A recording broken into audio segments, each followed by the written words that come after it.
Hello my dears friend, सबको हाथ जोड़ के नमस्कार। मैं हरिद्वार से दीपक कुमार वाला एस्ट्रो ज्योतिष से बोल रहा हूँ और जय सनातन। मेरा मेन उद्देश्य बोलने का आज ये है, बहुत दिनों बाद आज वीडियो बना रहा हूँ ताकि ज़्यादा से ज़्यादा लोग इसको देखें, समझे और सरल तरीके से जीवन को चलाएं। अभी मेन जो हम लोगों का अभी बात करने की बात विषय में बात करना था, वो तो ज्योतिष में आजकल एक तरह का ट्रेंड्स कह लीजिए, चलन कह लीजिए या लालच कह लीजिए, जो भी ज्योतिष आता है हमेशा यही बोलता है कि ये उपाय करिए और करोड़पति बनिए। हर कोई, सबके मुंह पे यही जवाब होता है, चाहे साधु हो, अघोड़ी हो, संत हो, ज्योतिष हो या ज्योतिष ना भी हो। मेरा कहना ये है, अगर ऐसे ही छोटे छोटे उपाय करने से कोई करोड़पति बन सकता है तो बने। अगर ऐसे बनने लग जाए तो भारत का मेरे ख्याल से कोई भी गरीब आदमी नहीं रहेगा। कर्म प्रधान देश है और कर्म ही इंसान का सबसे बड़ा ताकत है, पैसा है, पूंजी है, मेहनत है, उसकी ईमानदारी है। ईमानदारी से किया हुआ पैसा परिवार में फलता है, फूलता है। आगे जनरेशन कई पीढ़ियों तक उसमें इन्वॉल्व कर सकती है, लेस रह सकती हैं, उसको देख सकती हैं। इसलिए इस तरह के भ्रम में ना पड़े। और कोई भी ग्रह अच्छा या बुरा फल नहीं देता। वो ग्रह है, उसका एक पोजीशन है, उसका एक मार्ग है, अपने मार्ग में घूमते हैं, सूर्य के चारों तरफ से रहते हैं, उसी मार्ग में घूमते रहते हैं, प्रचंड करते रहते हैं। तो कहने का मतलब ये है कि ज्योतिष के हिसाब से हमने हर ग्रह को एक दोष निर्दोष बना रखा है। राहु को खराब बोला है, केतु को खराब बोला है, शनि खराब है, ये खराब है, वो खराब है। इस तरह से नहीं बोले। कृपया करके भाषा पे ध्यान दीजिए, चेंज कीजिए। कोई ग्रह खराब नहीं होता, कोई ग्रह अच्छा भी नहीं होता।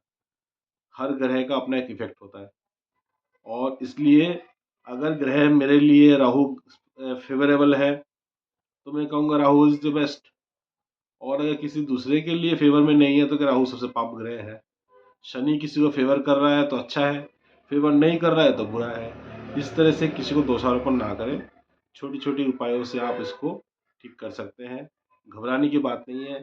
परिस्थिति कुछ भी है, अपनी हिम्मत बनाए रखिए, अपने भगवान पर भरोसा रखिए, जीवन में आगे बढ़िए और किसी को भी दोष मत दीजिए। ये भाग्य चक्र है।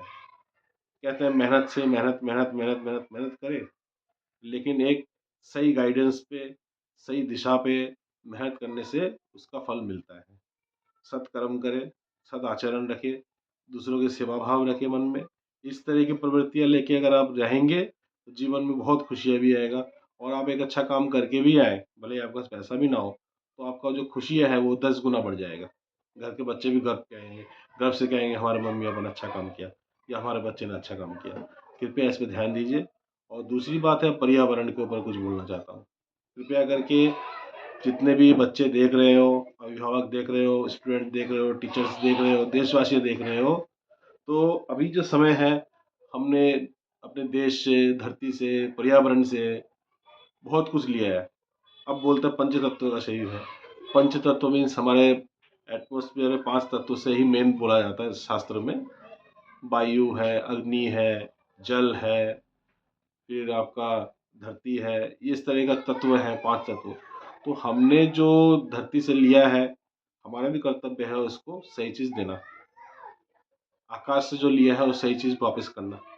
अगर हम उनका ध्यान नहीं रखेंगे तो आने वाले टाइम में वो हमारा ध्यान कैसे रखेंगे। इसलिए ज़्यादा से ज़्यादा पेड़ लगाएं, पेड़ बोए। और सीजनल कोई भी फल खा रहे हो तो उसका बीज अपने पास एकत्रित करके रखें। और कहीं भी जगह ऐसा सुनसान जगह हो, खाली जगह हो, वहाँ फेंकें। और वृक्षारोपण का कार्यक्रम हर स्कूल में हर साल कम से कम 1000 पेड़ लगाने का एक टारगेट लेके चलें, उसे करें, लगाएं। तो हम अपने पीढ़ियों को क्या देके जाएंगे। एक पेड़ बड़ा होने में 50-60 साल लग जाता है, तो नेक्स्ट जनरेशन उसको देखे कैसे, भोगे कैसे। इसके लिए हमें सोचना पड़ेगा। अधिक से अधिक पेड़ लगाएं, पर्यावरण को साफ रखें, ठीक रखें। तो इससे हमारे आने वाले टाइम पे हमारा ऑक्सीजन लेवल ठीक रहेगा, मानसून ठीक रहेगा, बरसात ठीक रहेगा। हमारा बरसात का सीज़न में अभी देखा गया भारत में कई जगह में, पूरे देश में अनावृष्टि होता है, अतिवृष्टि होता है, इसी का रीजन ही है। तो पर्यावरण को बचाने का उद्देश्य भी हमारा है। आने वाली पीढ़ियों को हम क्या देके जाएंगे, इसके विषय में सोचना बहुत जरूरी है। कृपया ऐसे सोचें और ज़्यादा से ज़्यादा शेयर करें, लाइक करें इस चैनल को, ताकि इस तरह के वीडियो और भी दें। हम किसी के ज्ञान को छोटा नहीं कर रहे हैं, किसी को ज्ञान को हम अपमान नहीं कर रहे हैं। जितना हमारा ज्ञान है उस हिसाब से बोया, और जो बोया हमने वही आपको दिया। धन्यवाद।